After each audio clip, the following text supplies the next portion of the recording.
AP liquor స్కామ్కి సంబంధించి ఫిజికల్గా డబ్బు కూడా 11 కోట్లు డబ్బు కూడా హైదరాబాద్లో లభ్యమైంది. అంటే అది ఏ లిక్కర్ స్కామ్ అది? ఏపీ లిక్కర్ స్కామ్కి సంబంధించి చెప్తే ఎలా అవుతుంది? ఇప్పుడు ఆ కాలేజీ ఏదైతే ఉందో, నేను 2 విషయాలు చెప్తా సార్. ఇందులో కాలేజీకి సంబంధించిన అంశంలో రాజ్ కసిరెడ్డి అనేది ఒక హాస్పిటల్లో వాళ్ళ wife partner, one of the director Vijender Reddy సంబంధించి. అది తేఎల్ కృష్ణారెడ్డి గారు అల్లులు. ఇది తేఎల్ కృష్ణారెడ్డి గారి మూలాలు ఎక్కడి నుంచి? తెలుగుదేశం నుంచి. రాజకేశ్వరరెడ్డి బిజినెస్లన్నీ ఒక పక్క తేగల కృష్ణారెడ్డి తెలుగుదేశం మూలాలు, ఇప్పుడు చిన్ని ఎవరైతే కేశినేని చిన్ని ఉన్నాడో విజయవాడలో, ఆయనతో సంబంధాలు, ఆయనతో బిజినెస్లు. So end of the day ఈ మాల్ ప్రాక్టీసెస్కి ఎక్కడి నుంచి తెరలేపబడింది అన్న దగ్గర చూసుకోగలిగితే, ఇప్పుడు ఈ ఫామ్ హౌస్లో దొరికిన డబ్బులు కాలేజీకి సంబంధించిన డబ్బులు మా కాలేజీవి కాదో, లేదా మా కాలేజీవో, అది ఈ డబ్బాలు 12 డబ్బాల్లో 11 కోట్లు అంటే 11 అన్నది ర్యాగింగ్ బాగుంది కాబట్టి 11 కోట్లు దొరికాయని చెప్పే దగ్గర నాకు తెలిసినంత వరకు, నేను మీతో డిబేట్ చేసినప్పుడల్లా 11 అన్నట్టుగా చెప్పుకోవడం కాదు కదా, నేను మీతో డిబేట్ చేసినప్పుడల్లా ఒకటి ఆలోచిస్తుంటాను, మీరు ఒక సీనియర్ జర్నలిస్టు, మీ స్థాయికి నేను మాడగలను లేదని. ఎందుకంటే ఇప్పుడు మీకు నాకు తెలిసిన విషయాలు ఉంటాయి. ఇప్పుడు ఎలక్షన్ సందర్భం కొన్ని కార్లోను, వ్యాన్లోను, జీపుల్లోనూ అట్లా డబ్బులు తరలిస్తూ ఉంటారు, పోలీసు అధికారులు పట్టుకుంటారు. నెక్స్ట్ చేసేది ఏంటంటే ఐటీ డిపార్ట్మెంట్కి సరెండర్ చేస్తారు ఆ క్యాష్ని. చేసిన తర్వాత పలానా వాడిది X లేకపోతే Y అన్నది, వాడి దగ్గర ఆ క్యాష్ ఏ రూపంలో వచ్చిందో IT and enforcement director establish చేసి చెప్తుంది. అప్పటిదాకా నీకు నచ్చినట్టుగా సిట్లో అల్లడోడ ఎల్లయ్య గడ పొల్లయ్య పేరు చెప్పాడు, పొల్లయ్య ఎల్లయ్య కలిపి ఆ ఫామ్ హౌస్లో డబ్బులు ఉన్నాయని చెప్తే వెళ్ళి పట్టుకున్నాం అంటే నేను మీరు కాదు కదా. ఇప్పుడు ఈ కాలేజీ ఏదైతే ఉందో అతను ఎక్స్ప్లెనేషన్ ఏముంటుంది, ఆ కాలేజీలో పార్ట్నర్ కాకుండా వాళ్ళ వైఫ్ ఏమో మా హాస్పిటల్లో వన్ ఆఫ్ ది డైరెక్టరు, దీనికి మాకేం సంబంధం, ఇది మా కాలేజీకి సంబంధించిన డబ్బులు, ఎన్ఆర్ఐ సీట్లు ఎంత ఉంటాయి, ఇవాళ ప్రైవేట్ కాలేజీలో సీట్లు ఎంత ఉంటాయి, 10-15 లక్షలు లేకుండా ఏసీ ఈసీలు ఇవన్నీ ఉన్నాయి, ఒకసారి కనుక్కోండి. 4 ఎన్ఆర్ఐ సీట్లు ఎంత ఉంటాయి ప్రాతిపదిక మీద, ఇవన్నీ గమనించిన తర్వాత అప్పుడు ఒక ఐటీ డిపార్ట్మెంట్ కాదట, ఇది కాలేజీ ఫైనాన్స్ కాదు, ఈ రాజకేశ్వర రెడ్డి గారే దాచిన డబ్బులు అని చెప్తే అప్పుడు మీరు అన్నవన్నీ మాట్లాడదాం. రాజకేశ్వర రెడ్డికి విజేందర్ రెడ్డి వర్తమానం వీళ్ళకి ఆ సంబంధాలు కూడా ఎస్టాబ్లిష్ చేస్తుంది కదా సిట్. అంటే సిట్టు నే మనం శంకిస్తే ఎట్లా ఒక దర్యాప్తు సంస్థని? ఇప్పుడు మీరు ఉన్నారు సార్, మాజీ ఈటీవీ ఎంప్లాయీ, మీరు ఈనాడు పనిచేశారు, ఇవాళ మీరు స్వతంత్రంగా ఒక ఛానల్ పెట్టి పని చేసుకుంటున్నారు. సే ఫర్ ఇన్స్టెంట్ మీరు ఒక పార్టీకి అఫిలియేషనో లేదా ఒక పార్టీ పరంగా చేస్తున్నారని ఒక అభియోగం మీ మీద వచ్చింది అనుకోండి, దానికి ఏంటి మీకు ఈనాడులో అంత సంబంధాలు ఉండి ఇదేంటి మన విభిన్నంగా పచ్చ మీడియా పందాలు కాకుండా వేరే పందాలు ఎందుకు చేస్తారని కూడా మిమ్మల్ని ప్రశ్నించడం అనుకోండి, దానికి ఏం సమాధానం ఉంటుంది? ఎవరు విధి విధానాలు అలాగే. అలాగే మీరు ఈటీవీ నుంచి ఒక స్టాఫ్ను రిటైర్ అయిన వాళ్ళు 2-3 మీరు పెట్టుకున్నారు అనుకోండి, అదే రిటైర్ అయిన వాళ్ళు పెట్టుకునే పాలసీ ఉందా? సో ఎవరి పని వాళ్ళు చేస్తున్న దగ్గర ఒక అప్రహెన్షన్స్ వచ్చినప్పుడు వాటిని కన్సెన్సస్తో ప్రూవ్ చేయాలి. ఇప్పుడు రాజకేశ్వర రెడ్డికి జీవితంలోనూ రాజ్యాంగం ప్రకారం ఎవరు బిజినెస్లు చేయకూడదు.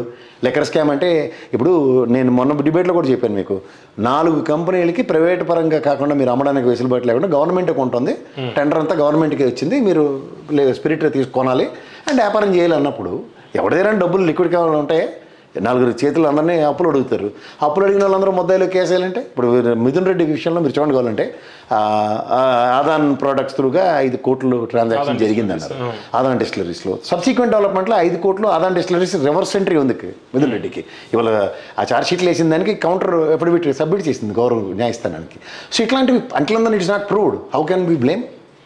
సో వాస్తవాలు ఇంకోటి అంటే కమిషన్లు ఇచ్చే వాళ్ళకే ఆర్డర్లు, దాంతో మెయిన్ బ్రాండ్లు అన్నీ పక్కకు పెట్టారు.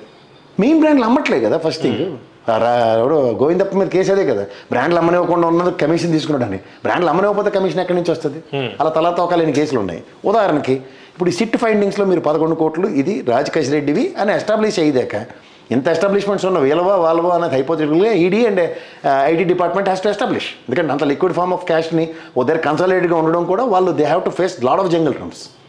రెండోది, ఇప్పుడు మీరు ఈ మిథున్ రెడ్డి అంశంలో చూసుకున్నప్పుడు ఒక వైట్ ట్రాన్సాక్షన్ జరిగింది అన్న దగ్గర ఈ అభియోగాన్ని మోపుతో ఎక్కడ ప్రూవ్ చేస్తారు? ప్రూవ్ చేయకుండా అన్నదప్పుడు ఖచ్చితంగా పెద్దిరెడ్డి గారి పాత ఇష్యూవే అన్న దగ్గర అది లీడ్ అయ్యి జగన్మోహన్ రెడ్డి గారు ఆ విధంగా మాట్లాడారు. ఓకే, అంటే ఇప్పుడు చూస్తుంటే 12 మంది అరెస్ట్ అయ్యారు. ఇప్పుడు జగన్మోహన్ రెడ్డి గారు దాకా రాబోతోంది, ఎనీ టైం జగన్మోహన్ రెడ్డి గారు అరెస్ట్ అవ్వచ్చు. అదే గత కొన్ని వారాల నుంచి కూడా మనం చూస్తున్నాం. ఇప్పుడు లేటెస్ట్గా గవర్నర్ని కలవడం, వాళ్ళు దంపతులు భార్య భర్తలు ఇద్దరు, జగన్మోహన్ రెడ్డి గారు భారతి గారు, అంటే ఒక భయం అనేది స్టార్ట్ అయిందంటారా? ఎందుకంటే గతంలో కూడా ఆయన అరెస్ట్ అయ్యారు, జైల్లో ఉన్నారు. ఇప్పుడు నెక్స్ట్ అరెస్ట్ అయ్యే అవకాశాలు కనిపిస్తున్నాయా? ఇప్పుడు గవర్నర్ని కలిస్తే ఏం చేస్తారు సార్? గవర్నర్కి ఉన్న కెపాసిటీ ఏంటి? మహా అయితే బీజేపీ పాలిత ప్రాంతాల్లో వాళ్ళు అల్లరపెట్టమంటే అల్లరపెట్టాలి కానీ, లేదంటే ఈ ఫెడరల్ సిస్టంలో గవర్నర్కి అంత డిస్క్రిషన్సే ఉండవు. రెండోది ఏంటంటే ఇప్పుడున్న సర్కమ్స్టాన్సెస్లో వైస్ ప్రెసిడెంట్ ఆఫ్ ఇండియా అవ్వడానికి ఈయనకి మాత్రమే చాలా సువర్ణ అవకాశాలు ఉన్నాయి. సో డెఫినెట్గా ఆ ప్రాస్పెక్ట్లో ఢిల్లీలో మాజీ ముఖ్యమంత్రి స్థాయిలో ఎవరికి ఈ గవర్నర్ అబ్దుల్ నజీర్ గారు, ఎందుకంటే మీరు సుప్రీంకోర్టు తీర్పులు ఇలాంటివన్నీ గమనిస్తే సముచిత స్థానాలు అందరికీ సురక్షితంగా ఇవ్వబడ్డాయి.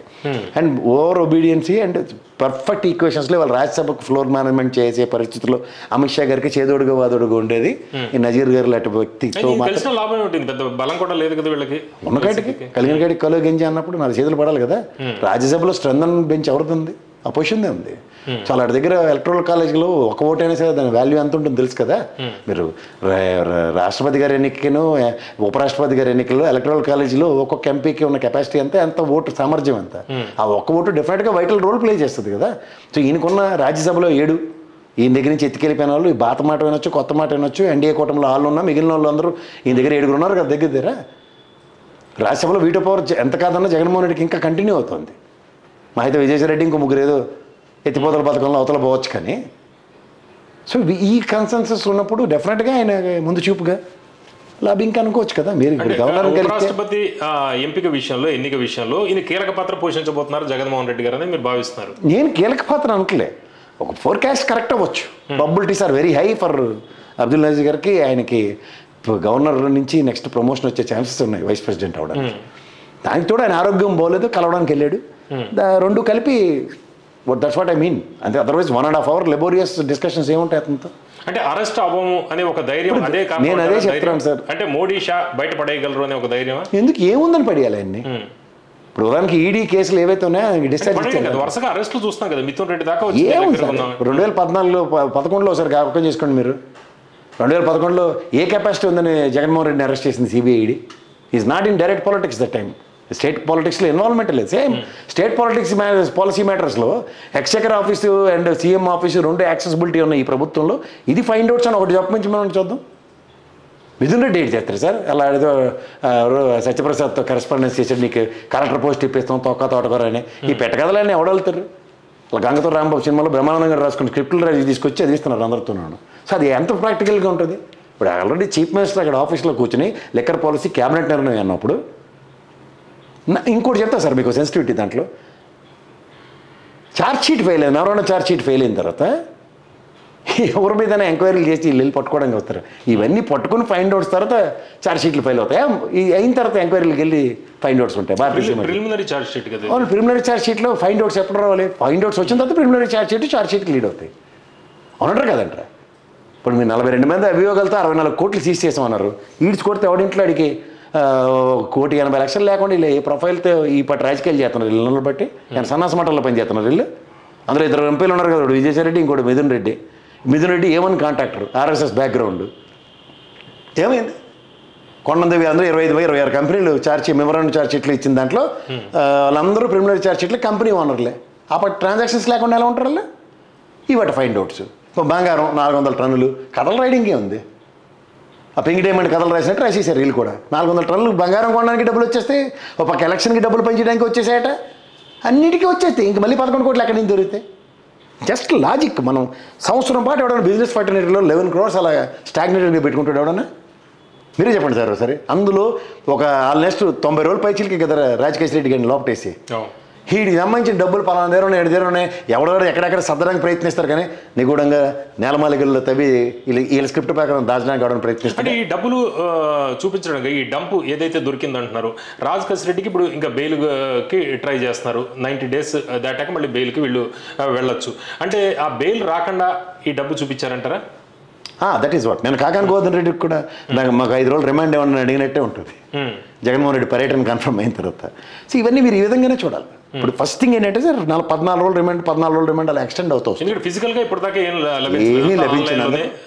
ఈ డబ్బు చూపించడం ద్వారా మళ్ళీ బెయిల్కి కొంచెం దానికి ఏమంటారు ఇన్ఫ్లుయెన్స్ అయ్యే ఛాన్సెస్ ఉంటాయి. సో డెఫినెట్గా వాళ్ళు ఆ విధంగా ఇది ఒక లీడ్ దొరికింది సార్, దీని నుంచి కొన్నాళ్ళు రిమాండ్ ఇవ్వండి, కొన్నాళ్ళు కస్టడీ ఇవ్వండి. ఈ ఎక్స్టెన్షన్స్ ఎన్నాళ్ళు కాస్తారు? అలానే అందుకని సురేష్ బెంచ్ మార్క్ సెట్ చేశారు 148 రోజులు జైల్లో ఉండి. అలా అన్నిటికీ అందరూ ప్రిపేర్ అయిపోయి ఉన్నారు. మెంటల్గా ప్రిపేర్ అయిపోయి ఏడ్ చేస్తారు సార్, ఇంక్లూడింగ్ జగన్మోహన్ రెడ్డి గారు. జగన్మోహన్ రెడ్డి అన్నది హైపోథెటికల్. మీరు అంత ఈజీగా జగన్మోహన్ రెడ్డి దగ్గరికి వెళ్ళరు. టచ్ చేయలేరా? If my prediction is not wrong, touch చేయలేరు. అందులో వీళ్ళు సీఎం రమేష్ వీళ్ళందరూ ఇంతమంది అడవాడు చేస్తున్నారంటే అసలు జరగని పని. ఎందుకంటే మీరు 5 సంవత్సరాల క్రితం, అంటే 5 సంవత్సరాల రూలింగ్లో ఉన్న జగన్మోహన్ రెడ్డికి ఆనాడు అవినాష్ రెడ్డిని ఇలాగే పడారు. రోజు అరెస్టే. వీళ్ళు ఈ తెప్పల ఛానల్లో అయితే కుర్తిలో పడ్డ ఎలకలా కొట్టేసుకుంటూ ఉండేవారు పొద్దున్నీ సాయంత్రం దాకా. తల్లిని పెట్టుకుని తప్పించుకున్నాడు కదా అవినాష్, తల్లిని పెట్టుకుని తప్పించుకున్నాడు కదా వచ్చినా కూడా. హాస్పిటల్ ఆవిడ ఉంది, హాస్పిటల్ నుంచి బయటకు వచ్చిన నెక్స్ట్ డే వెళ్ళడానికి ఆయన ముహూర్తం పెట్టుకుంటాడు, పెళ్లి ముహూర్తం ఏంటి, ఈ ముహూర్తం దాడి పడితే పెట్టుడు ముహూర్తం చేయడానికి చోది చెప్పడానికి నాకు అర్థం ఉండాలి సార్ వాళ్ళు. ఇప్పుడు నిజంగా ఇవాళ వాళ్ళ తల్లిగారు ఆరోగ్యరీత్యా చుట్టూ పహారా కాశారు, very good, fantastic. Next day అదే చెప్తున్నాను, కర్ణుడి సేవకు 100 కారణాలు అన్నది వీరి దగ్గర ప్రతి దానికి ఒక ఎక్స్క్యూజ్ ఉంటుంది. ఆ ఎక్స్క్యూజ్ వినాలి మనం. అయ్యో బాబు నిజమే కదా, వాళ్ళ అమ్మగారిని పెట్టి అడ్డేశారండి, అమ్మగారిని పెట్టి అడ్డేశారు నిజమే. వాళ్ళ అమ్మ ఆరోగ్యం 4 రోజులు పోలేదు, 5 రోజులు పోలేదు, 6 రోజులు పోలేదు. ఊరి నుంచి వచ్చిన వాళ్ళందరూ రోజు అక్కడ తిండి తిప్పలు మానేసి బాత్రూమ్కి వెళ్ళకుండా ఆడ కూర్చొని పడుకుని ఉన్నారా? పోలీసు వాళ్ళు ఏమైనా సినిమాలో లాగా పేకల మించి నడుచుకెళ్ళాలి కాబట్టి తూచి అనుకున్నారా? స్పెషల్ ఫోర్స్ని డిప్లాయ్ చేసుకుంటారు. That's the case. అందులో డెన్సిటీ లేదు, సుప్రీంకోర్టు కన్సిడర్ చేసి నిన్న కూడా ఆ కేసు విషయంలో ఎలా మాడింది చూసారు కదా. ఎరబాబు మళ్ళీ ఏమైనా ఎంక్వైరీ చేయాలా, చెరువులు పడి ఏమైనా కత్తులు కటార్లు ఎత్తుక్కోరా, మళ్ళీ మొదలెడతారో చెప్పండి, అప్పటిదాకా ప్యారల్గా మమ్మల్ని ఏడ్ చేయమంటారు మీరే చెప్పండి అని. అంత సెటరికల్గా అంత సర్కాస్టిక్గా ఉన్నప్పుడు పనికి ఆహార పథకం టైప్లో నడుస్తున్న ఈ కథలు కథకాలీలు ఎన్నాళ్ళు నడిపిస్తారు, నడిపించండి, ఏముంది.